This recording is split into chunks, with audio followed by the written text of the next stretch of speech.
सीधी तस्वीरें दिखाएंगे। दिल्ली विधानसभा की कार्यवाही जारी है। अरविंद केजरीवाल बोल रहे हैं। की वजह से एक बहुत बड़ा हादसा होते होते बच गया। सुखबीर बादल सुरक्षित हैं। मैं इस घटना की कड़े से कड़े शब्दों में निंदा करता हूं, लेकिन एक बात साफ है कि पंजाब और पंजाबियों को बदनाम करने की एक बहुत बड़ी साजिश रची जा रही है। मैं इस घटना की कड़े से कड़े शब्दों में निंदा करता हूं, लेकिन एक बात साफ है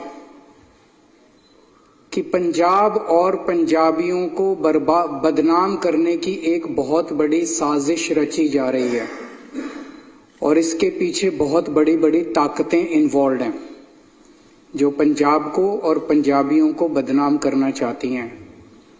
आज जिस तरह से पंजाब पुलिस ने न केवल इस घटना को रोका पर एक मिसाल पेश की है पूरे देश के सामने कि किस तरह से कानून व्यवस्था को मुस्तैदी से बरकरार रखा जा सकता है। मैं पंजाब पुलिस की बहुत तारीफ करता हूं कि उन्होंने स्थिति को काबू किया और एक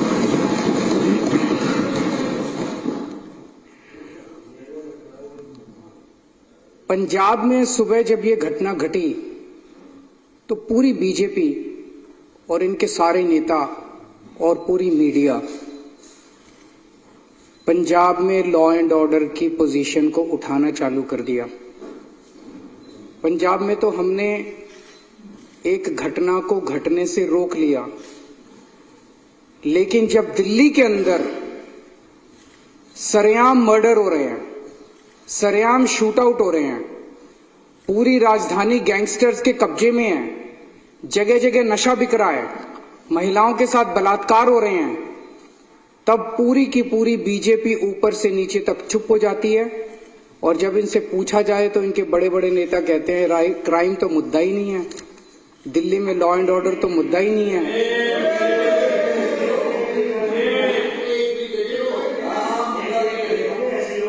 दिल्ली में खुलेआम लोगों के मर्डर हो रहे हैं और बीजेपी कहती है कि क्राइम मुद्दा ही नहीं है।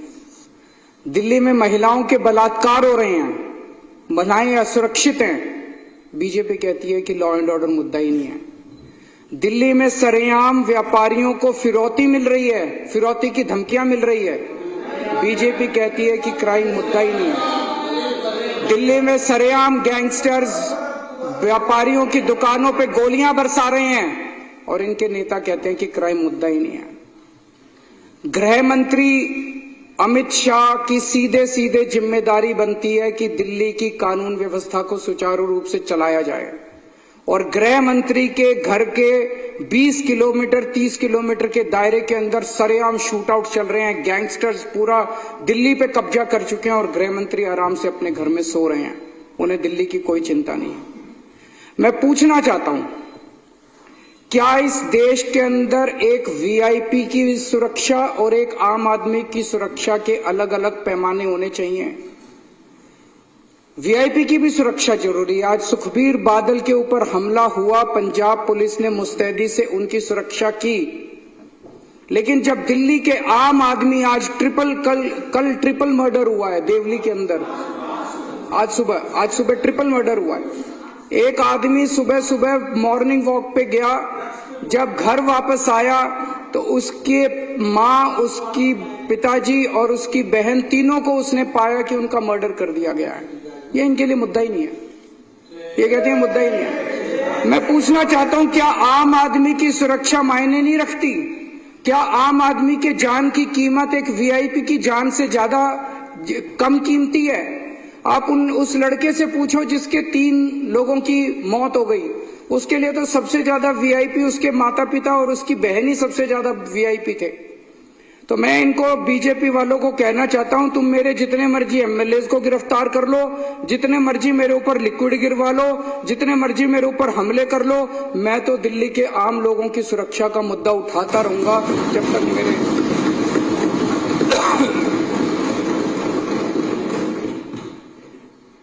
अब मैं 2 शब्द दिल्ली की ड्रग व्यवस्था के ऊपर, ड्रग्स का जो माहौल दिल्ली के अंदर हो रहा है जिस पे अभी चर्चा चल रही है,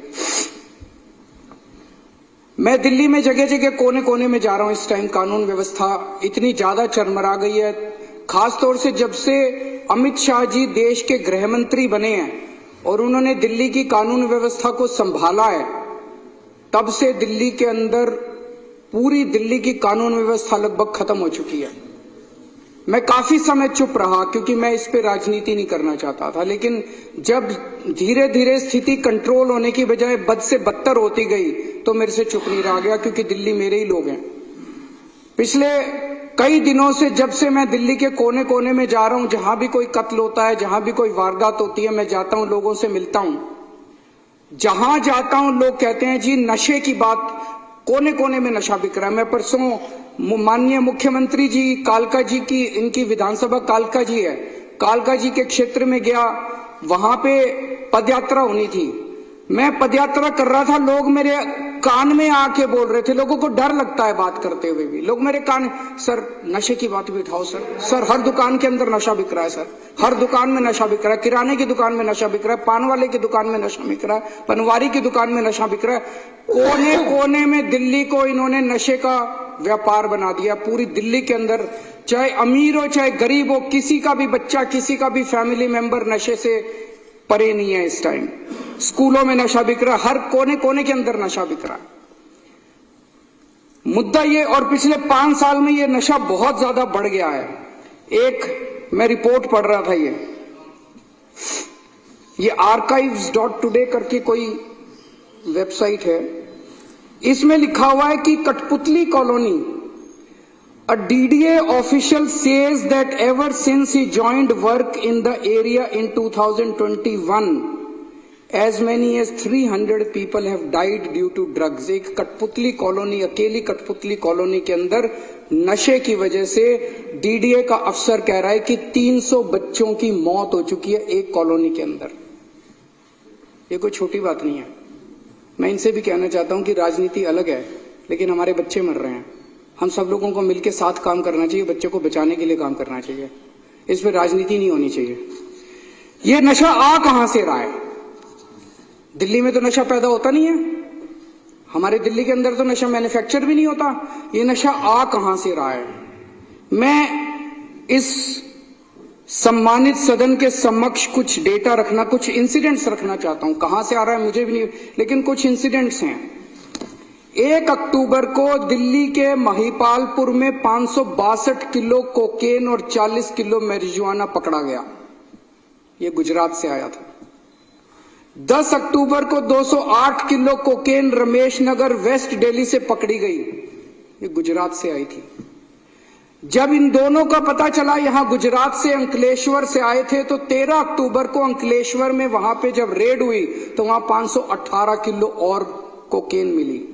ये सारी मिला के 1289 किलो कोकेन और 40 किलो मैरिजुआना था, जिसकी कीमत 13,000 करोड़ रुपए थी।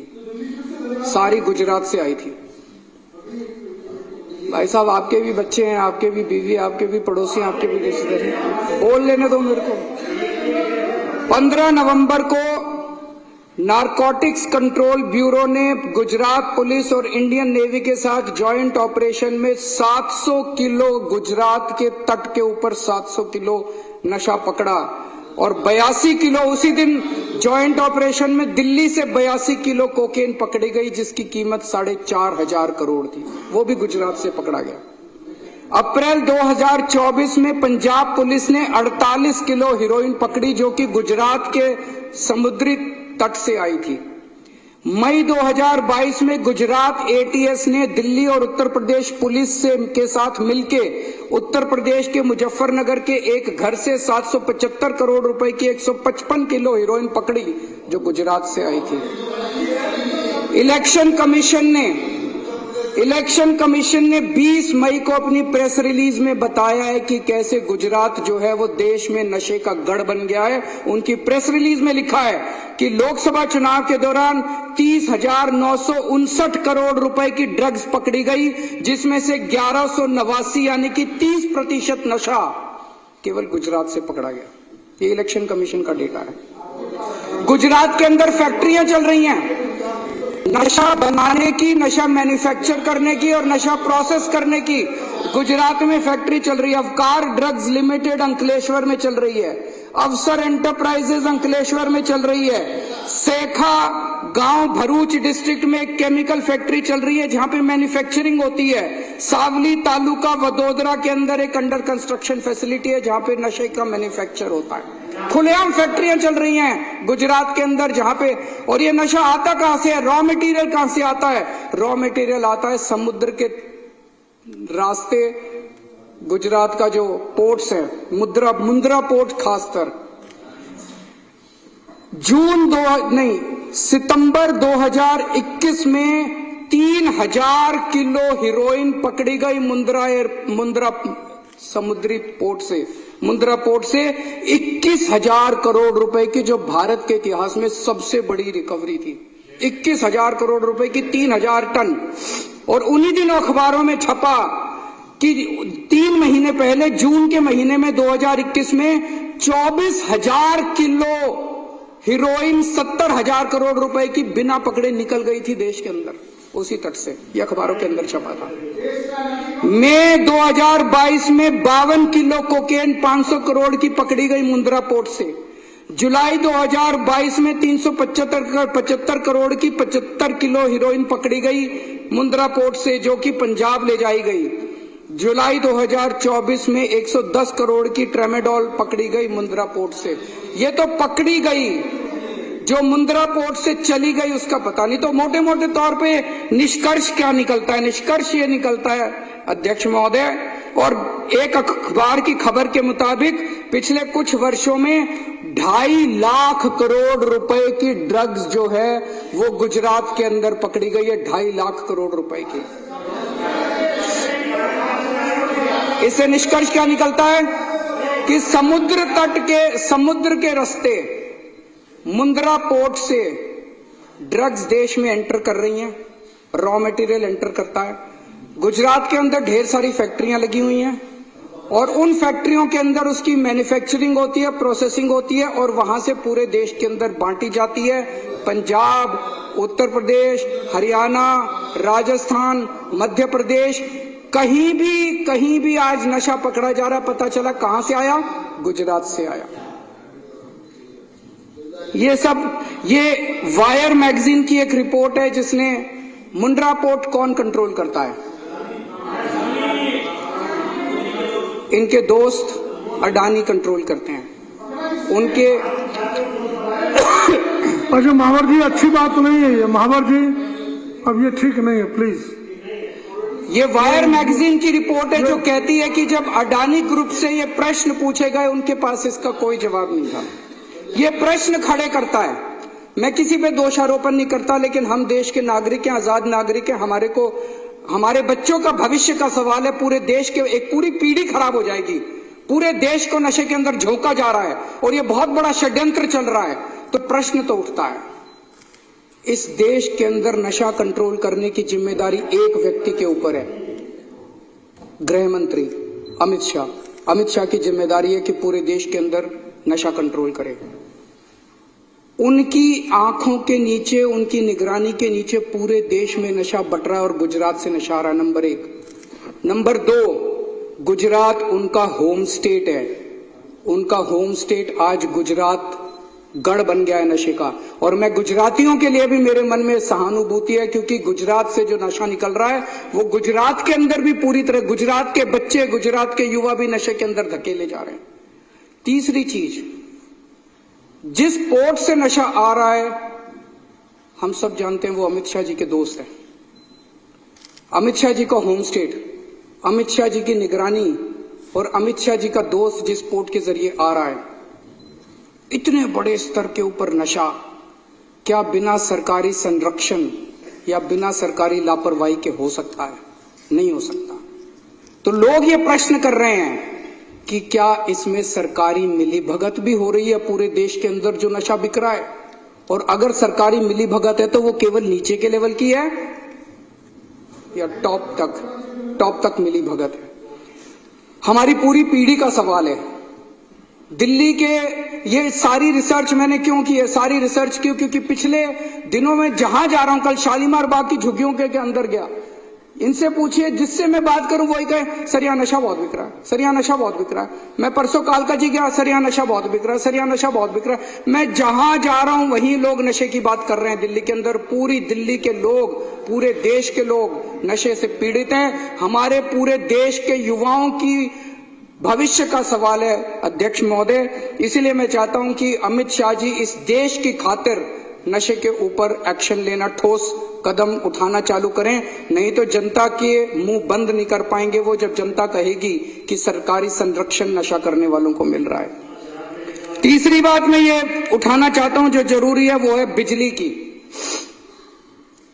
अध्यक्ष महोदय, भी पिछले दिनों जब मैंने सुना कि अमेरिका के जस्टिस डिपार्टमेंट ने अडानी ग्रुप के ऊपर आरोप लगाए हैं, और जो मैंने मोटा मोटा पढ़ा कि अडानी ग्रुप 12,000 मेगावाट की सोलर एनर्जी बनाने की उन्होंने फैक्ट्री लगा ली कि सोलर एनर्जी बनाएंगे, लेकिन वो बिजली इतनी महंगी दे रहे थे कि कोई भी राज्य सरकार खरीदने को तैयार नहीं थी। तो अडानी ग्रुप ने बहुत महंगी बिजली जो है वो रिश्वत देके केंद्र सरकार के अफसरों को रिश्वत दी, राज्य सरकार के अफसरों को रिश्वत दी, और वो महंगी बिजली उन्होंने कई राज्य सरकारों को बेची। मेरे को बताया गया कि गुजरात के अंदर अडानी ग्रुप ने 2021 में गुजरात में ₹2.83 यूनिट बिजली थी। एक साल में 2021 में ₹2.83 यूनिट बिजली थी अडानी देता था। 2022 में ये बढ़ा के ₹8.83 कर दी, 4 गुना बिजली के रेट कर दिए मात्र एक साल में, क्योंकि बीजेपी की सरकार है, बीजेपी इनके साथ मिली हुई है। आज इस सदन के अंदर मैं पूरी जिम्मेदारी के साथ बताना चाहता हूं, खुलासा करना चाहता हूं कि मेरे ऊपर जब मैं मुख्यमंत्री था, मेरे पर प्रेशर डाला गया कि दिल्ली की बिजली कंपनियों को अडानी को सौंप दो। अगर आज मैंने दिल्ली की बिजली कंपनियों को अडानी को सौंप दिया होता, मैं दिल्ली के लोगों को कहना चाहता हूं कि आप बिजली खपत करने लायक नहीं बचते। दिल्ली में बिजली इतनी महंगी हो जाती कि ना दिल्ली सरकार सब्सिडी दे पाती और ना आप अपनी कमाई से दिल्ली की बिजली का अपना बिल भर पाते। जब मैंने बंद कर दी, मैंने मना कर दिया कि मैं अडानी ग्रुप को नहीं सौंपूंगा बिजली कंपनियां। आज मैं सोच रहा था ये खुलासा होने के बाद कहीं यही तो कारण नहीं था जिस वजह से मुझे जेल डाला गया कि वो नाराज हो गए। मैं आज बीजेपी वालों को चैलेंज करके बोलता हूं, चुनाव के पहले तुम ऐलान कर दो कि अगर तुम्हारी सरकार बनती है तुम अडानी को दिल्ली की बिजली कंपनियां नहीं दोगे। जैसे ही दिल्ली में सरकार, अगर गलती से इनकी सरकार बन गई, अगर दिल्ली के अंदर लोगों ने बीजेपी को वोट दे दिया, सबसे पहली कैबिनेट मीटिंग के अंदर ये दिल्ली की बिजली कंपनियों को अडानी को सौंप देंगे और दिल्ली में लोगों को बिजली इस्तेमाल करनी मुश्किल हो जाएगी। लोगों की पूरी तनख्वाह बिजली का बिल भरने में निकल जाएगी। माननीय अध्यक्ष महोदय, और आखिर में मैं इनका बहुत बड़ा पर्दाफाश करने जा रहा हूं, 2 दिन रुक जाओ। इन लोगों ने लार्ज स्केल के ऊपर वोट काटने का षड्यंत्र शुरू कर दिया है दिल्ली के अंदर। मेरे पास सबूत आ गए, मेरे पास गवाह आ गए। तुम्हारी पोल खोलूंगा, पूरे देश के सामने पोल खोलूंगा और पूरे देश को बताऊंगा कि कैसे तुम महाराष्ट्र चुनाव जीते, कैसे तुम हरियाणा चुनाव जीते और किस तरह से तुम चुनाव जीतते हो। ईमानदारी से चुनाव नहीं जीतते तुम लोग। मैं ये जो नशे के खिलाफ प्रस्ताव सदन में रखा गया, इसका समर्थन करता हूं। चर्चा का उत्तर माननीय मंत्री गोपाल राय जी ने।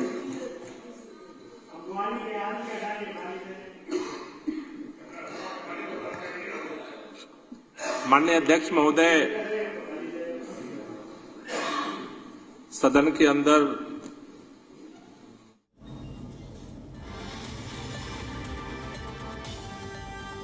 देखिए, विधानसभा की कार्यवाही जारी है और पूर्व मुख्यमंत्री अरविंद केजरीवाल की तरफ से भी बीजेपी पर कड़ा निशाना साधा गया है। दिल्ली में बढ़ते नशे के खिलाफ, देश में बढ़ते नशे के खिलाफ आवाज उठाई गई है और नशे के खिलाफ जो प्रपोजल रखा गया है उसका भी सपोर्ट अरविंद केजरीवाल करते हुए नजर आए।